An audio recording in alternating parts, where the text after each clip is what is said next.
La foudre vient de me tomber dessus.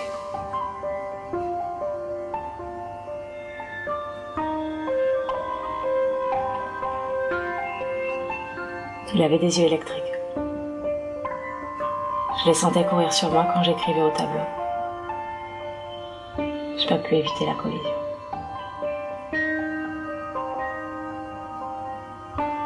J'en frissonne encore. On ne baisait pas, messieurs les jurés. On se serrait tout le temps très fort. Une attraction des corps incroyable. Je devenais une sorte de créature fantasque. Je n'avais pas connu un tel déferlement depuis la mort de mon mari. Le seul qui m'ait convaincu qu'il était unique en son genre. 6 ans sans une seule dispute, 6 ans irremplaçables. Mais la solitude est sournoise. On l'appelait l'idiot en salle des profs et moi j'ai été la débile mentale idéale pour flasher sur un ado de 17 ans. Mais je m'en fiche. Ce qui est fait est fait. Et puis c'était bon. Ça fondait comme un bonbon. J'ai péché juste par gourmandise. Et il était très vieux dans sa tête. Je ne trouve pas d'excuses. Non, parce que je me souviens pas d'avoir ressenti autant de palpitations pour quelqu'un d'autre. Je me suis sentie jeune, fraîche. Je me suis même surprise à aller chez lui le matin en cachette alors que j'habitais à l'opposé de son quartier. Je me souviens de sa première réaction. Lorsqu'on a pris un café. Il m'a dit: pendant des mois scotché au radiateur, j'ai passé des journées entières à me morfondre pour vous. Moi, je l'ai cru.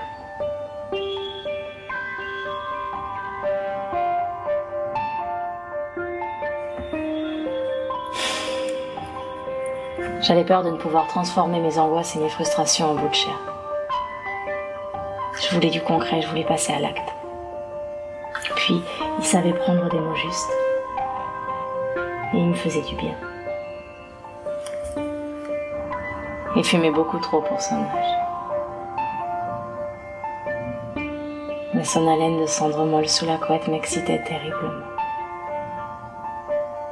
Je me suis accrochée comme une folle à ses longs cheveux noirs. La vie m'escaladait dans sa bouche.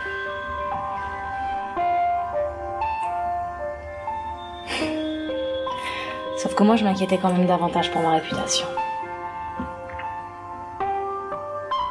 J'ai 15 ans de plus que lui.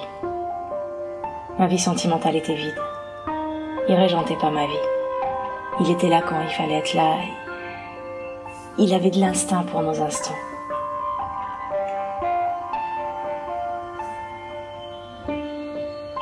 Est-ce que je lui ai volé un peu de jeunesse? Non.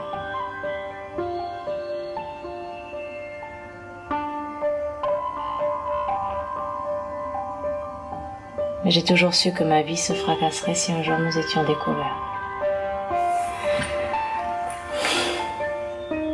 Ce matin, debout dans la chambre, il tenait sa sacoche US bien plaquée contre son ventre. J'avais la même sacoche kaki quand j'allais au collège, c'était revenu à la mode. Là, il m'a dit: tu ne peux pas rester, tu n'as pas des copies à corriger. C'est toi qui fais mon emploi du temps? Ça m'a même fait sourire. Va falloir qu'on en discute sérieusement, je crois qu'on a été repéré, tu risques d'être convoqué. Je veux pas que tu traînes par ici, je veux pas qu'on te voie. Si la police te voit...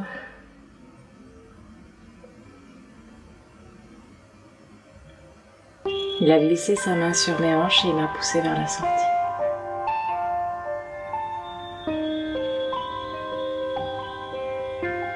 Son regard était translucide.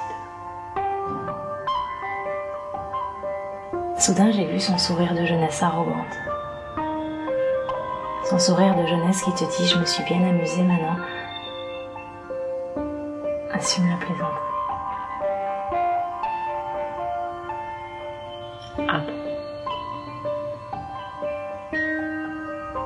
Moi j'ai juste dit hop. Ça va devenir ton problème, ça va briser ta carrière. J'ai reculé d'effroi. L'ascenseur s'est ouvert. Il m'a mise à l'intérieur.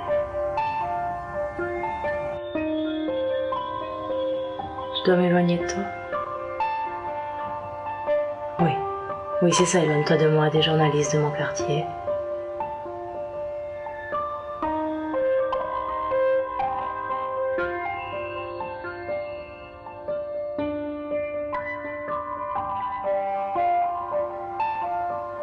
Ne me regardez plus.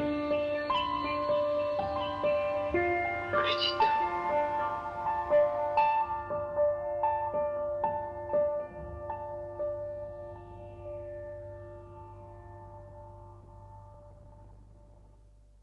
J'avouerai quoi?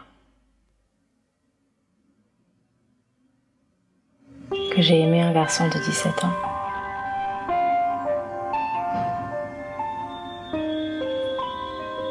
Que j'ai aimé être aimé en retour. Que j'ai cru l'être. Et lui, il est où? Il fait quoi? Avec qui?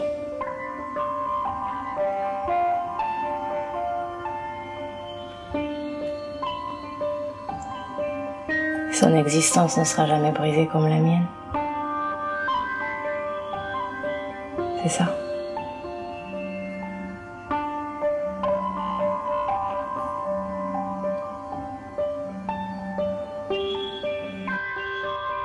Je vais attendre ici. Qu'on vienne me chercher et me montrer du doigt.